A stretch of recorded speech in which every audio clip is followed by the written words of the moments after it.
Hello sir. Sivagami దగ్గర finger prints తీసుకున్నాను. School దగ్గరికి పంపిస్తాను, సంతకాలు చేసి పంపించు.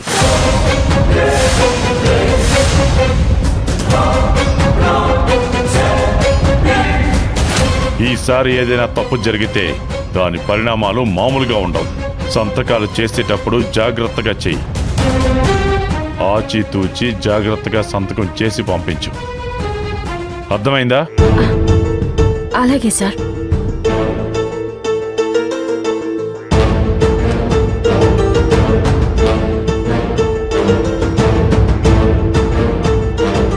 నా వలన శివకామి గారికి చాలా సమస్య అవుతుంది. ఆ రావణ్ వదిలిపెట్టడం లేదు. ఫైల్ వస్తే సంతకం చేసి తీరాల్సిందే. ఇప్పుడు ఏం చేయాలి?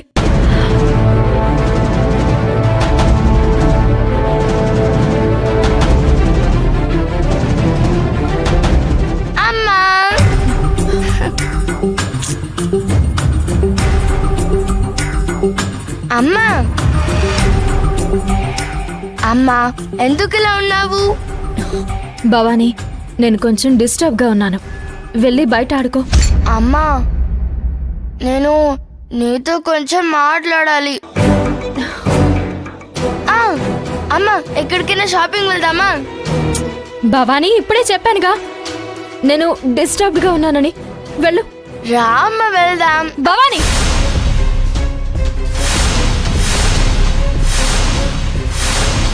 ఒక్కసారి చెప్తే నీకు అర్థం కాదా? వెళ్ళమన్నాను కదా, వెళ్ళు వెళ్ళు.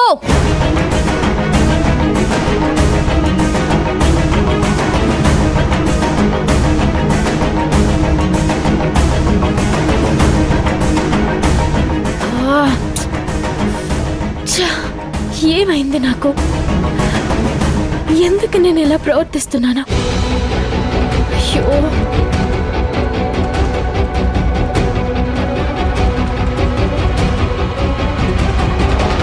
నేను ఆల్రెడీ చాలా టెన్షన్లో ఉన్నాను. నా సహనాన్ని పరీక్షించొద్దు. నేను ఫోన్ చేసేంత వరకు చేయొద్దని చెప్పాను కదా. ఒక్క నిమిషం కన్నా, నీకు ఎంత చెప్పినా అర్థం కదా.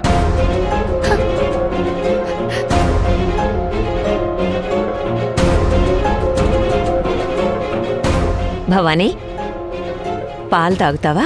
నాకు పాలు వద్దు, ఏమీ వద్దు. చూసావా అవ్వ, నాన్న నన్ను చూసి కూడా చూడనట్టు వెళ్ళిపోయాడు. ఆయన ఏదో ఫోన్లో మాట్లాడుతున్నారు కదా. అయితే నేనేం చేయాలి? అమ్మ కూడా నాతో సరిగ్గా మాట్లాడడం లేదు. నాన్న కూడా మాట్లాడకపోతే ఎలా? నేను ఎవరితో మాట్లాడాలి? భైరవిని పిలిస్తే భైరవి కూడా రావడం లేదు. నేనంటే ఎవరికి ఇష్టం లేనట్టుంది. భవానీ, నువ్వంటే ఎవరికిష్టం ఉండదమ్మా. నా బంగారానివి, నా ముద్దు కన్నవి కదా. అంతే అబద్ధం అవ్వా. నేను నా అయ్యవలతో ఉండగా ఎంత హ్యాపీగా ఉండేదని తెలుసా? ఒక్క క్షణం కూడా వాళ్ళను వదిలిపెట్టేవారు కాదు. భవానీ భవానీ అని భుజాల మీద పెట్టుకుని ఊరంతా తిప్పేవారు. అవ్వ ఒళ్ళో పడుకోబెట్టుకుని అన్నం తినిపించేది. నాకు ఎవరు లేరు అని దిగులుండేది కాదు. అయ్యగారికి అమ్మగారికి నువ్వంటే అంతకన్నా ఎక్కువ ప్రేముందమ్మా. మీ అయ్య అమ్మలకి శత్రువులెవ్వరూ లేరు. ఇక్కడ నువ్వే చూస్తున్నావు కదా.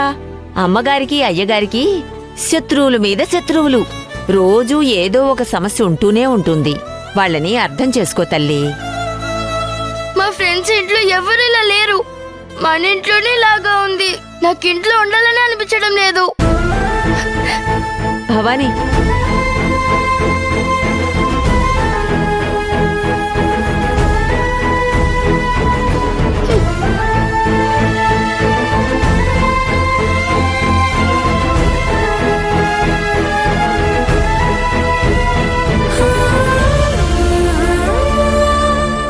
అమ్మ నాన్న ఇద్దరు ఏదో టెన్షన్ లో ఉన్నారు. అసలు ఏమవుతుందో అర్థం కావడం లేదు. ఎవరిని అడిగితే దీనికి సమాధానం దొరుకుతుంది? అన్నిటికీ సమాధానం దొరికేది ఆ భైరవి దేవి దగ్గరే. భైరవి దేవిని అడగాలి. ఈరోజు గుడికి వెళ్తాను.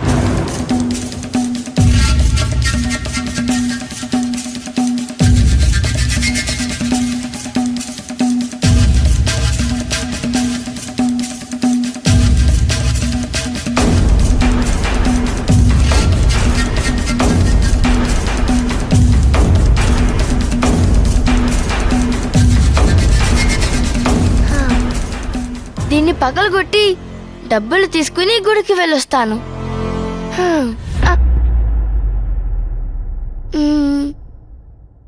నాకు కావాల్సింది కొంచెమే డబ్బు. ఇంత డబ్బు నాకొద్దు. ఊరికనే దీన్నెందుకు పగలగొట్టడం?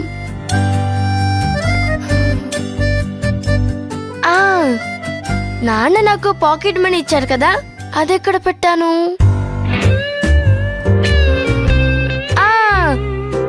నేను ఒక బుక్లో పెట్టాను కదా.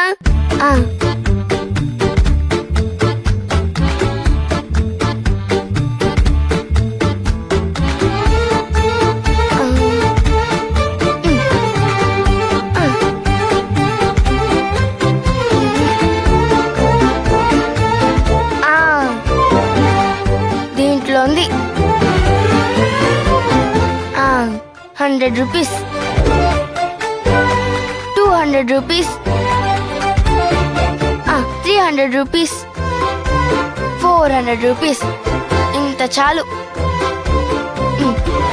వెళ్ళడానికి 200, రావడానికి 200. ఆటోకి ఇంత చాలు. గుడికి వెళ్ళి వచ్చేయచ్చు. ఎవరికి తెలియకుండా గుడికి వెళ్ళాలి. ఇప్పుడున్న పరిస్థితిలో గుడికి వెళ్తాను అంటే ఎవ్వరూ వదిలిపెట్టరు.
ఇక్కడి నుంచి నేను ఆటోలో వెళ్తే అమ్మ సీసీ కెమెరా చూస్తే అమ్మకు దొరికిపోతాను.